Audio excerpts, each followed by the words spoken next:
What's up? You don't know me, but I've been watching your show, and quite frankly, I feel no one's responding in the way they should, so I'm gonna respond.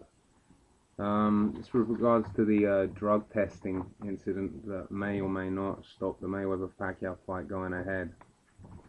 I basically watched your video and I've noted down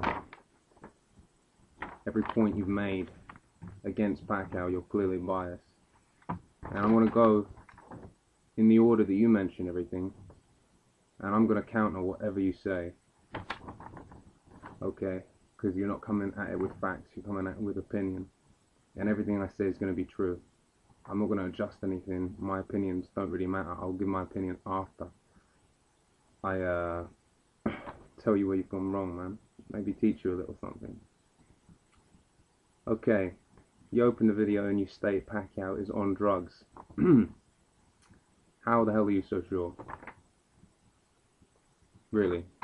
How are you so sure? Have you tested it? You know what I mean? Yes, it does raise doubts. It is suspicious. Like you say something's fishy.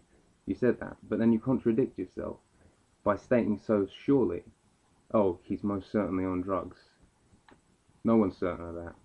If anyone was certain of that, you know what I mean? He'd have a very hefty fine, and he probably would have his license revoked for a certain period of time. So no one's really sure about that. Okay, and we'll get into reasons later. Your second point is, how can he stand in front of Cotto and you say he had his guard down? I don't remember that. I remember him standing in front of Cotto like this, okay, like this, and taking shots round the ear, hence the cauliflower ear after the fight. Okay, so I remember him taking some shots, definitely. And by your rationale, how could he take the punches of Barrera, Morales, Marquez, and be worried, basically be wobbled? You ask that and say, and then he can take the punches of a full-blown welterweight like Cotto. I'm gonna sort of counteract that. By that same rationale, if that's how you add things up, then the following great fighters were also on PCP, as you put it. Roberto Duran, floored by Esteban de Jesus at lightweight. Knocked out cold by Thomas Hearns at light middleweight. And yet lasts the distance in close fights at middleweight against two men that knocked Hearns out, Hagler and Barkley. How? He must have been on drugs. By your rationale, if you're thinking it, if you're adding it up in the same way, then he was on drugs as well. Henry Armstrong arguably had more problems fighting Lou Ambers at lightweight than he did fighting the middleweight champion of the world. Maybe it's just styles. I think it's just styles, personally. But by your rationale, he was on drugs as well. Muhammad Ali, floored in 1963 by Henry Cooper, didn't know where the fuck he was. Had to have the gloves cut. To get him more time. And this is meant to be in his prime as a 21-year-old. And then as a 32-year-old, clearly past this prime after the long layoff for refusing to fly in Vietnam, in case you didn't know that. And he fights George Foreman, the hardest punching heavyweight of all time, many think, and I agree. And he takes the shots on the chin. So, by that rationale, floored by Cooper, not floored by Foreman. He must have been on drugs as well. So that's Duran, Armstrong, and Ali, all drug cheats. And also, it was interesting that on your, your top 10 fighters of all time last week, interestingly enough, you added Roy Jones Jr. As second best fighter of all time, ahead of Ray Robinson. I'm not going to get into that, but he was a drug cheat, wasn't he? And I love Roy, but, he was heavily suspected to have been doing drugs in a state where they were legal. Some performance-enhancing drugs were legal, and he was strongly suspected to have used them. Don't get into that. Thirdly, I don't know. The tattoos. Okay, you bring up the point, how can you be scared of needles when you get tattoos? He's not scared of needles. He's bothered by giving blood that soon before the fight. He's bothered by giving blood consistently through the training camp. I'm sure he didn't get a tattoo fresh and then go and fight. He got the tattoos and maybe he felt like shit for a couple of days. Okay? He's got a problem with needles. He's not scared of needles.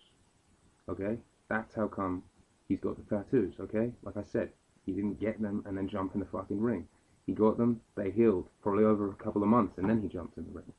So that, rubbishes that argument completely. And another thing, actually, just to bring this up, this is interesting.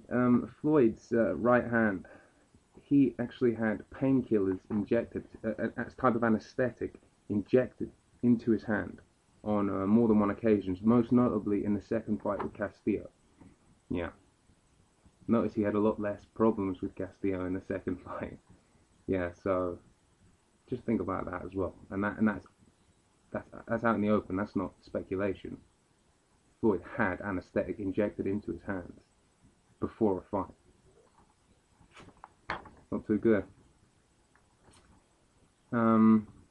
Anyway, another thing about the top 10 list. Seriously, you didn't have Duran in the top 10. You had De La Hoya, so you rate him above Duran. I just find it interesting. De La Hoya above Duran. Roberto Duran. De La Hoya. I'm not going to say anything. Just think about that. Think long and hard. Really reconsider.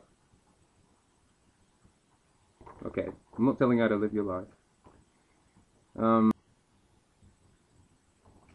Disturbed there, hence the car.